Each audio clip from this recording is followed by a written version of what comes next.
अनाथ। कहानी एक ऐसे परिवार की है जहां रंजू अपने पति संजय और बेटी सृष्टि और बेटे आकाश के साथ रहा करती थी। रंजू बेटी को बहुत प्यार करती थी।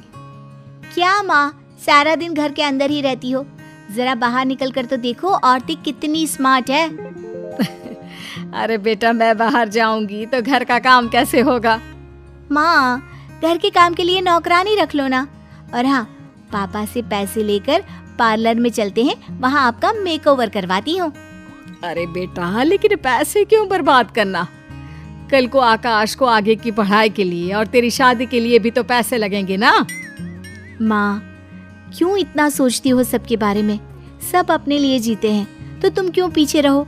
अब पापा को ही देखो। क्या देखूं? देखिए, पापा भी तो कहते हैं ना कि तुम ठीक से रहा करो। चलो शॉपिंग करने चलते हैं, मुझे कुछ नहीं सुनना। बेटी माँ को शॉपिंग के लिए ले जाती है, लेकिन ज्यादा सामान खुद के लिए ही खरीद लेती है। फिर एक दिन, पापा, आपको एक बात बतानी थी आकाश के बारे में। वो कल ना गली के आवारा लड़कों के साथ खेल रहा था। मैंने उसे बहुत समझाया कि पापा इतनी मेहनत करते, तुम ऐसा क्यों करते हो? हाँ बेटा, वो कुछ बन जाए, तुम्हारी शादी हो जाए तो समझूंगा जिंदगी सफल। पापा, आपकी तो जिंदगी सफल ही है, और भाई की भी।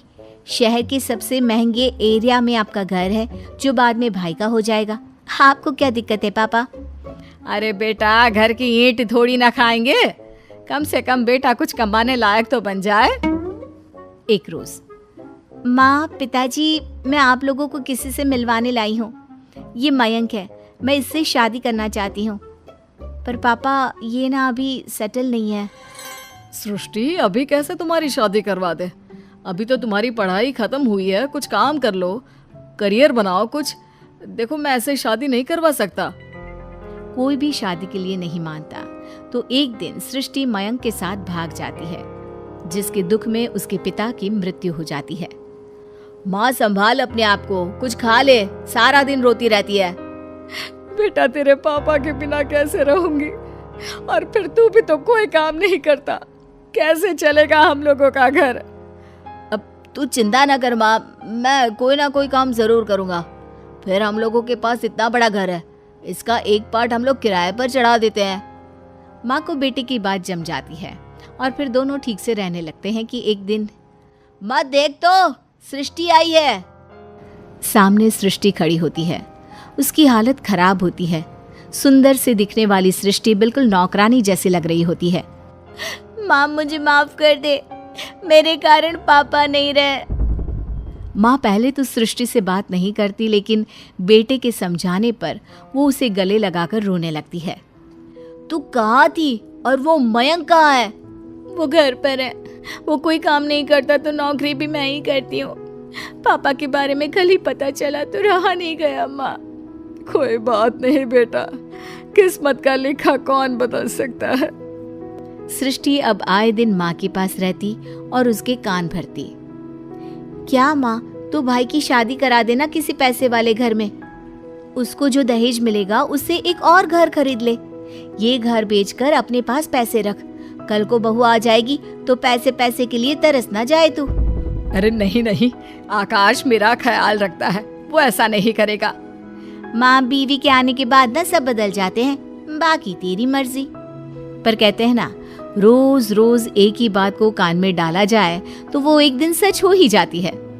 देख आकाश, तेरी शादी हो चुकी है, तू ना अब अपनी बीवी को लेकर अलग हो जा। माँ, कैसी बात कर रही हो? मेरी कमाई इतनी है नहीं कि मैं कोई अच्छा मकान ले सकूं। अरे तो जाकर किसी झोपड़पट्टी में रह ले, लेकिन निकल यहाँ से। माँ के कहने पर आकाश अपनी बीवी के साथ अलग चला जाता है।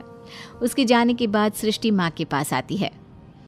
माँ, ये है ठाकुर जी, वो इस घर की अच्छी कीमत देने को तैयार हो गए हैं, ये ले पैसे। बेटी घर बिकवा देती है। घर बिक जाने के बाद, कल इस घर को खाली करना है, लेकिन सोच रही हूँ कि जाऊंगी कहाँ। कहाँ का क्या मतलब होता है माँ?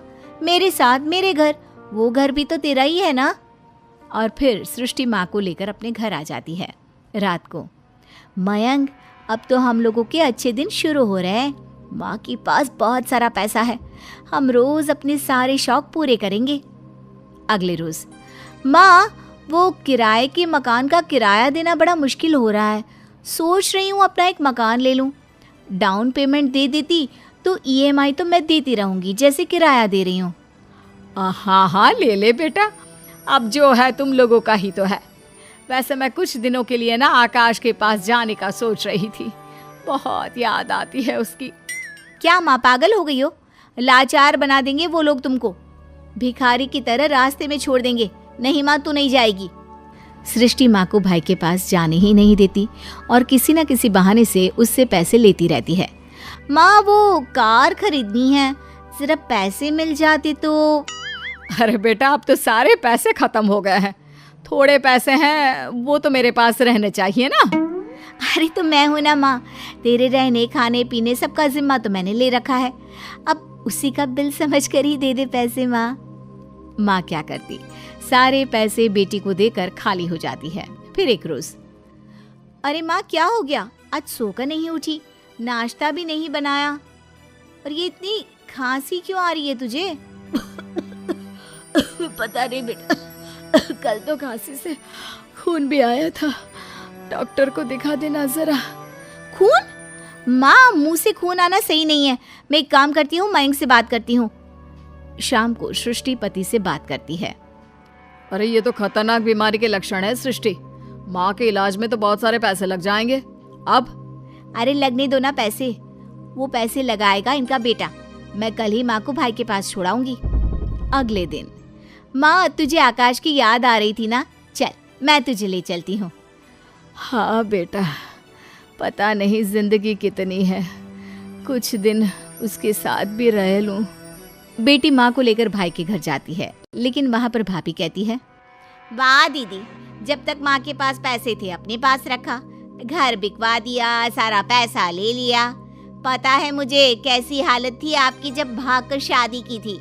अब माँ को हम लोगों के दरवाजे छोड़ रही है। अरे जाइए यहाँ से और इन्हें भी ले जाइए।